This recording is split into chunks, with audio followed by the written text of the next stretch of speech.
نحمدہ و نصلی علی رسولہ الکریم اما بعد۔ حضرت کعب بن عجرہ رضی اللہ تعالیٰ عنہ سے روایت ہے کہ آپ صلی اللہ علیہ وسلم نے ایک مرتبہ صحابہ اکرام سے ارشاد فرمایا کہ ممبر کے قریب ہو جاؤ۔ چنانچہ ہم سب لوگ حاضر ہو گئے۔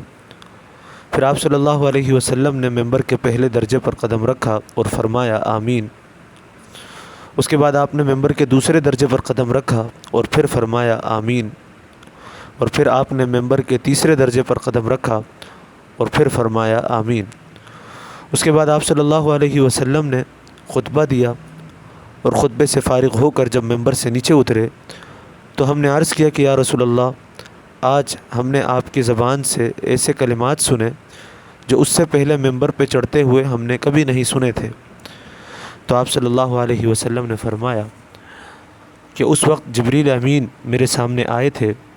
جب میں نے پہلے درجے پر قدم رکھا تو انہوں نے کہا کہ ہلاک ہو جائے وہ شخص جو رمضان المبارک کا مہینہ پائے اور اپنی مغفرت نہ کرا لے۔ تو اس پر میں نے کہا آمین۔ پھر جب میں نے دوسرے درجے پر قدم رکھا تو جبریل امین نے کہا کہ ہلاک ہو جائے وہ شخص جس کے سامنے آپ کا ذکر مبارک ہو اور وہ آپ پر درود نہ بھیجے۔ تو اس پر میں نے کہا آمین۔ پھر جب میں نے تیسرے درجے پر قدم رکھا تو جبریل امین نے کہا کہ ہلاک ہو جائے وہ شخص جو اپنے بوڑھے والدین یا دونوں میں سے کسی ایک کو پائے اور ان کی خدمت کر کے اپنے اوپر جنت واجب نہ کرا لے۔ تو اس پر میں نے کہا آمین۔ میرے عزیزوں، اس حدیث میں حضرت جبریل امین علیہ السلام نے 3 بد دعائیں دی ہیں اور حضور صلی اللہ علیہ وسلم نے اس پر آمین فرمائی۔ اس بد دعا کی سختی کا اندازہ آپ اس بات سے لگا سکتے ہیں کہ حضرت جبریل امین علیہ السلام جیسے مقرب فرشتے نے بد دعا کہی اور افضل البشر حضور اقدس صلی اللہ علیہ وسلم نے اس پر آمین کہی، تو آپ اندازہ لگائیے کہ کس قدر سخت یہ بد دعا ہے۔ اللہ تعالی ہم سب کو ان بد دعاؤں سے محفوظ رکھے۔ پہلا شخص جس کے بارے میں حضرت جبریل امین نے بد دعا کہی، یہ وہ شخص ہے جو رمضان المبارک کا مہینہ پائے اور اپنی مغفرت نہ کرا لے۔ یقیناً رمضان المبارک ایسا مہینہ ہے جس میں اللہ تعالیٰ کی رحمتیں موسلا دھار بارش کی طرح برستی ہیں۔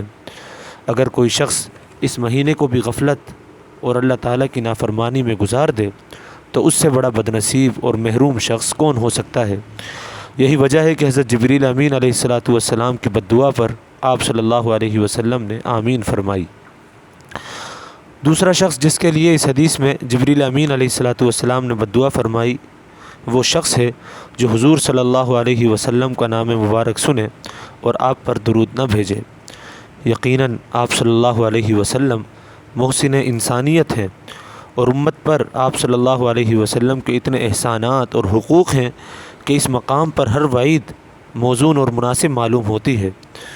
یہی وجہ ہے کہ بعض دوسری روایات کے اندر درود شریف نہ پڑھنے والوں کو شقی، بخیل، جفاکار، جنت کا راستہ بھولنے والا، حتیٰ کہ جہنم میں داخل ہونے والا بددین تک قرار دیا گیا ہے۔ اور اس پر مزید یہ کہ ایسا شخص حضور صلی اللہ علیہ وسلم کے چہرہ انور کی زیارت سے محروم رہے گا۔ اللہ تعالی ہم سب کو محفوظ رکھے۔ چونکہ درود شریف پڑھنے کے حوالے سے کثرت سے احادیث ہیں، اس لیے علماء اکرام فرماتے ہیں کہ اپنی زندگی میں کم از کم 1 مرتبہ درود شریف پڑھنا فرض ہے، اور اگر کسی مجلس میں حضور صلی اللہ علیہ وسلم کا نام بار بار لیا جائے تو 1 مرتبہ درود پڑھنا واجب ہے، اور ہر مرتبہ آپ کا نام سن کر جواب دینا مستحب ہے۔ اللہم صلی علی سیدنا و مولانا محمد وعلی آل سیدنا و مولانا محمد وبارک وسلم۔ تیسرا شخص جس کے لیے اس حدیث میں جبریل امین علیہ السلام نے بد دعا فرمائی، یہ وہ شخص ہے جس کے بوڑھے والدین یا دونوں میں سے کوئی ایک زندہ ہو اور وہ ان کی خدمت کر کے اپنی مغفرت نہ کرا لے۔ یقیناً شریعت نے والدین کا بہت بلند مرتبہ بیان کیا ہے۔ چنانچہ ایک حدیث میں آپ صلی اللہ علیہ وسلم فرماتے ہیں کہ جنت کے دروازوں میں سے بہترین دروازہ باپ ہے، تیرا جی چاہے تو اس کی حفاظت کر یا اس کو ضائع کر دے۔